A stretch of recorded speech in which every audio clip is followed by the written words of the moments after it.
배고픔은요, 나라님도 구제 못한다, 뭐 이런 말이 있죠. 그런데 이 남자의 사연 어떻게 봐야 할까요? 홍순변 아나운서. 네, 지난 6월 초에 한 남성이 그토록 기다리던 날이 찾아옵니다. 아하.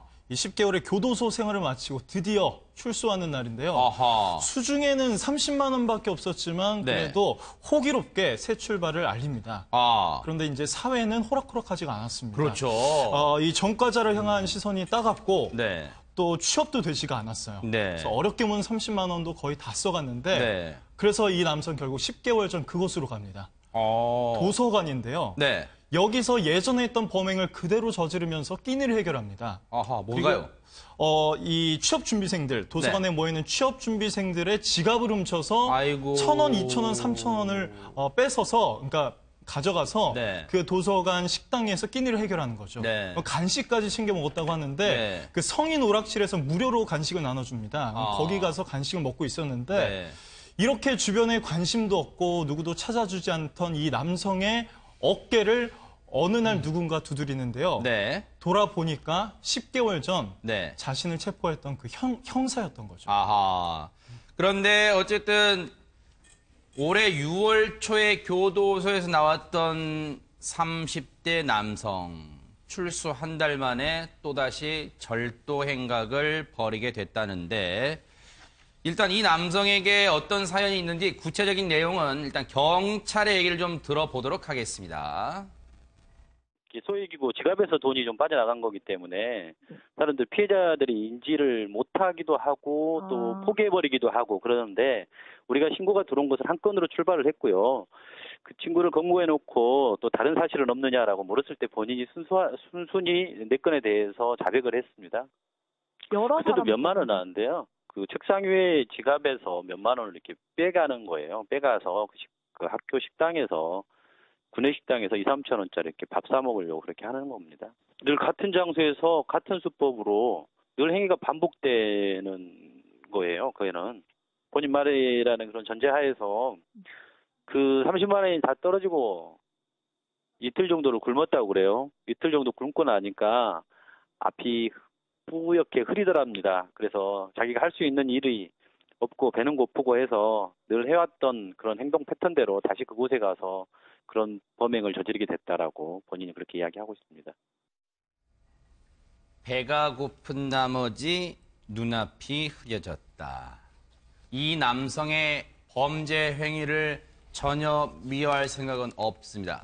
다만 김복준 의원님, 이런 걸 혹시 생계형 범죄 이렇게 얘기합니까 혹시? 네, 일반적으로 이걸 생계형 범죄라고 얘기하는데요. 네. 제가 이 사람을 보니까 맞아 도서관 같은 데에서 이제 학생들, 취업 준비생들이 그 가방을 놔두면 거기서 지갑에서 일부의 돈을 조금씩 빼간 것 같아요. 네, 그러다가 이제 그걸로 적발이 돼가지고 교도소에 이제 수감돼서 한 10개월 정도 수감 생활을 마치고 나온 것 같은데 네. 제가 이 사람을 보니까 이 사람은 전형적인 절도범이 아니에요. 왜요? 필요한 만치만 가지고 가고 그리고 교도소 생활을 마치고 나온 다음에 다른 더 큰 범죄로 전이되거나 발전할 수 있음에도 불구하고 그 이상 본인이 했던 수법 이상을 벗어나지 못하고 그 같은 패턴으로 이게 범행을 했거든요. 네. 그렇다면 이 사람은 전형적인 절도범의 모습은 아닙니다. 그런데 이제 이거를 이제 생경 어떤 그 절도범이라고 얘기를 하는 거죠. 네. 그래서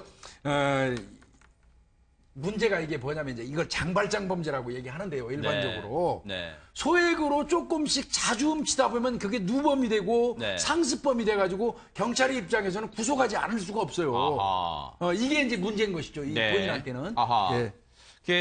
손 변호사님 앞서 근데 우리 홍순변 아나운서 설명 중에 이 남성이 출소하면서 수중에 있던 돈이 30만 원이라는 얘기인데 아니 교도소에서 어떻게 30만 원 갖고 나올 수 있어요? 저 궁금한데요. 일단 영치금일 수도 있겠고요. 네. 하지만 주변에 돌봐주는 사람이 없었다고 한다면 영치금일 가능성이 크진 않습니다. 일단 교도소 내에서 노역 활동을 했다고 하는데요.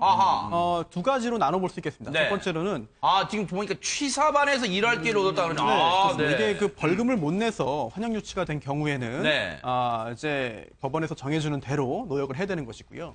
그게 아니고 이제 복역을 하는 중에 이제 언론 보도에 따르면 취사반에서 일을 해서 아하. 일당을 받았다. 일당 1,500원씩이었다. 그거를 모았다고 하는데요. 만약 그런 보도가 사실이다라고 네. 한다면은 이게 여러 재소자들이 서로 하려고 했을 거 아니겠습니까? 네. 그런 상황에서 선정돼서 했다고 한다면 교도소 내의 생활이 상대적으로 모범적이지 않았을까 하는 짐작도 해볼 수 있겠습니다. 네.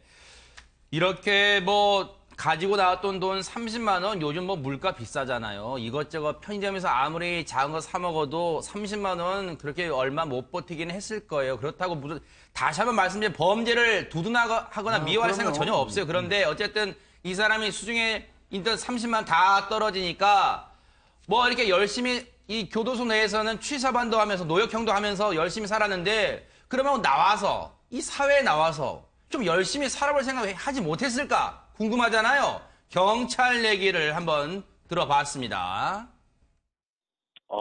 당시에도 직업이 없었고요. 네. 그전에도 물론 직업은 없었습니다.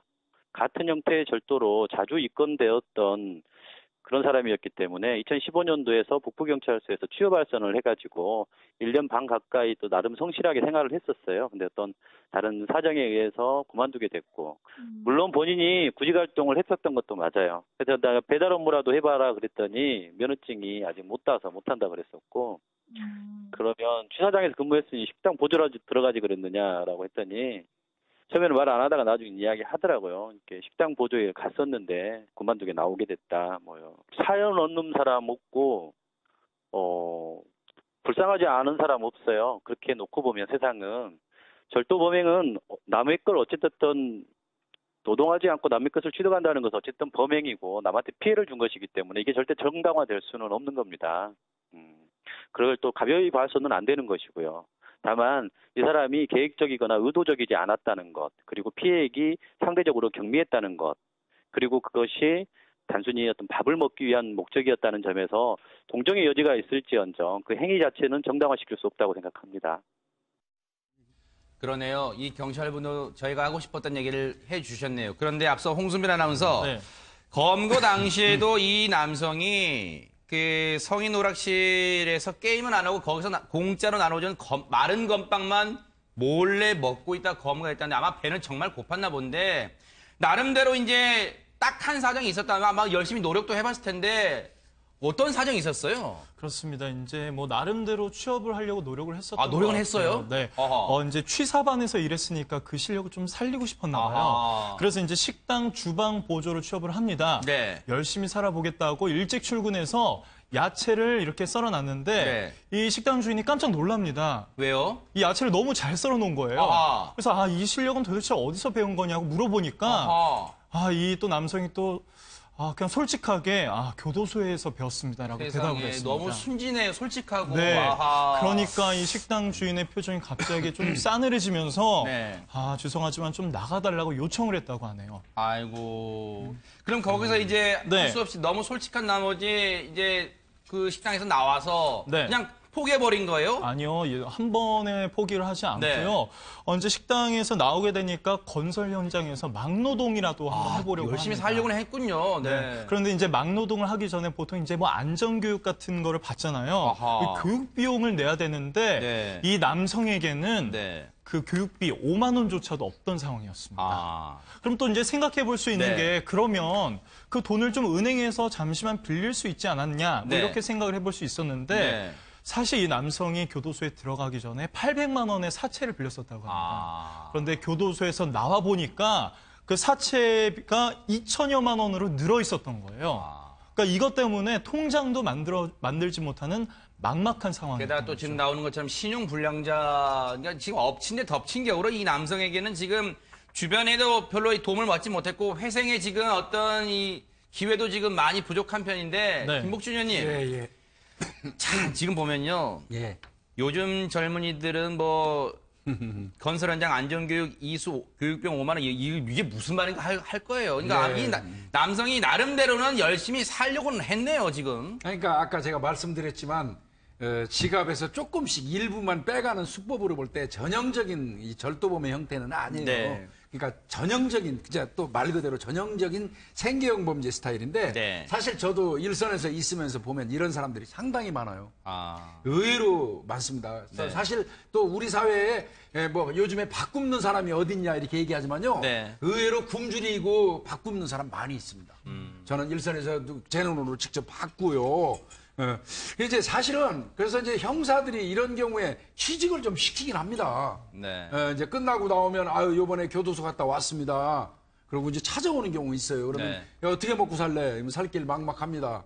그럼 저 취직 시킬 테니까 가서 열심히 일해봐라. 아. 근데 사실 그 취직 시키면 아까 여기 홍순빈 아나운서 말씀하신 대로 며칠 안 있으면 전과자라는 게 들통이 나가지고 잘리기도 하고 그래요. 네. 그렇다고 우리 형사들이 미리 이 사람 전과 있다고 얘기하기도 좀 그렇거든요. 네. 어떤 경우는 저 같은 경우는 이 사람 전과 있는데 요 일 좀 시켜라.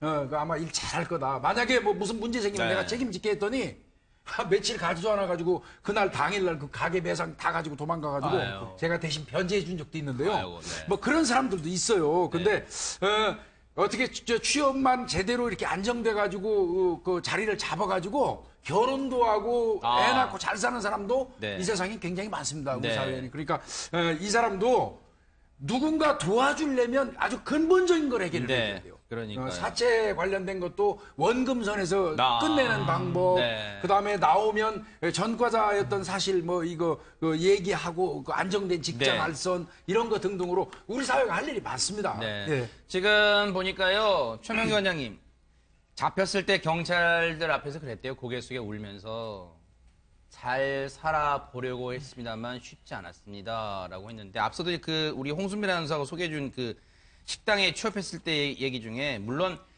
이 남성의 얘기를 우리가 너무 딱하게만 몰고 가는 건 절대 아닙니다만 식당 주인이 그랬대요. 아니 어디서 그런 칼질을 배웠냐? 칼질 잘하는데 교도소 안에서 배웠습니다.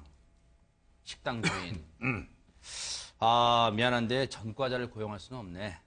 좀 나가주시오. 그랬답니다. 그런데 우리가 이게 결과만 놓고 보니까 이 식당 주인이 매정하게 보이지만 이 식당 주인 입장에서도 우리가 그럴 수밖에 없었을 것 같긴 해요. 그런데 이 남성 나름대로는 사회에 적응하려고 노력은 했던 것 같은데 의지 박약 이런 건 아니잖아요. 네, 맞습니다. 그렇기 때문에 이제 식당 주인은 범죄자라고 하게 되면 범죄자 중에서 가장 위험한 사람만 생각하게 되는 거예요. 네. 아까 교수님이 얘기하신 하루 만에 매상을 전부 달아나는 사람만 생각하는 거고요. 그게 각인이 되어 있는 건데 네. 반대로 우리 이 피의자는 범죄자 중에서 굉장히 비전형적 유형이었던 거예요. 네. 나름대로 착하고 규칙을 지키고 그렇기 때문에 이제 제가 옛날에 이제 미국에서 공부할 때 하루는 이런 수업을 들은 적이 있었어요. 이제 사회적 창업이라고 해서 네. 수업을 듣는데 이제 실제로 사회적 창업을 하는 사람에서 강의를 해주거든요. 근데 강의해준 사람이 조폭 출신이었어요, 미국에. 아이고. 근데 그 사람이 어떤 일을 하고 있었냐 하면은 자신이 조폭에서 손을 끊고 나서 이삿짐 센터를 갖다 챙겼어요. 네. 대신 그 이삿짐 센터는 범죄자만 일하는 거예요. 대신 이제 본인이 얘기하더라고요. 자기가 조폭 출신이어서 절대로 못 훔쳐가게 할 수 있다고요.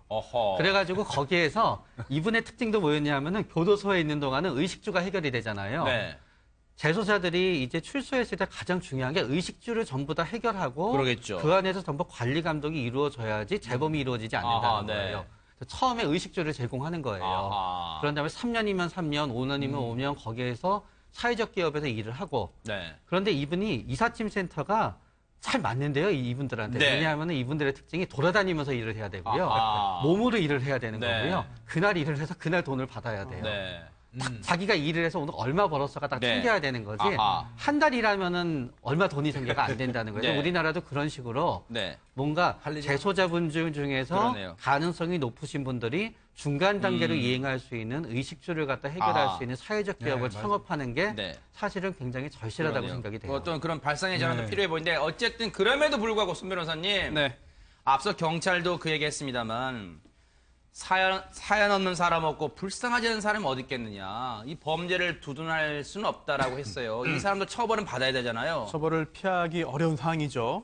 게다가 이번에 했던 행위만 따질 때보다는 형벌 수위가 높을 것 같습니다. 그래요? 네, 일단 지난번에 징역 10월형을 선고받고 이제 복역을 했다는데요. 사실 초범이 이런 이런 정도의 절도로 실형 선고받기는 어렵거든요.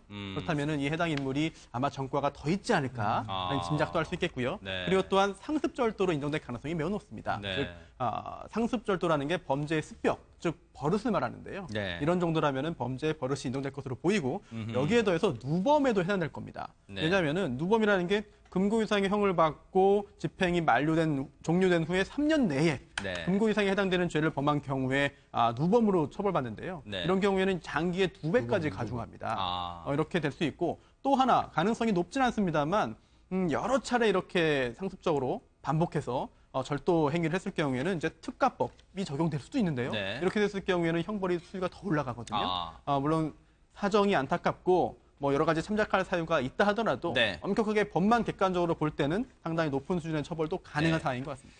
홍순빈 아나운서, 네. 이 남성 죄값은 달게 받아야겠습니다만 그래도 뭔가 포기할 수 없는 그런 일이 있다면서요?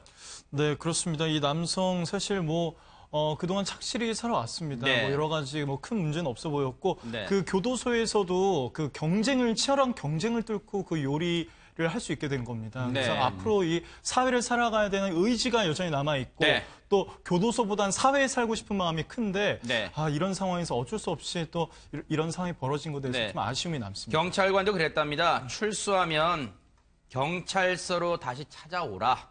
그러면 직장이라도 알아봐 주겠다. 예전에 우리 김복준 의원님 같은 후배 경찰분들이 여전히도 많으시네요. 그랬더니 이 절도범이 그랬답니다. 지금까지 살면서 누가 나에게 이런 따뜻한 말을 해주는 사람이 없었답니다. 죄값은 달게 받고 나오십시오. 하지만 아직은 사회가 살만하다는 걸 이제는 보여줄 차례가 아닌가 그런 생각을 해봅니다.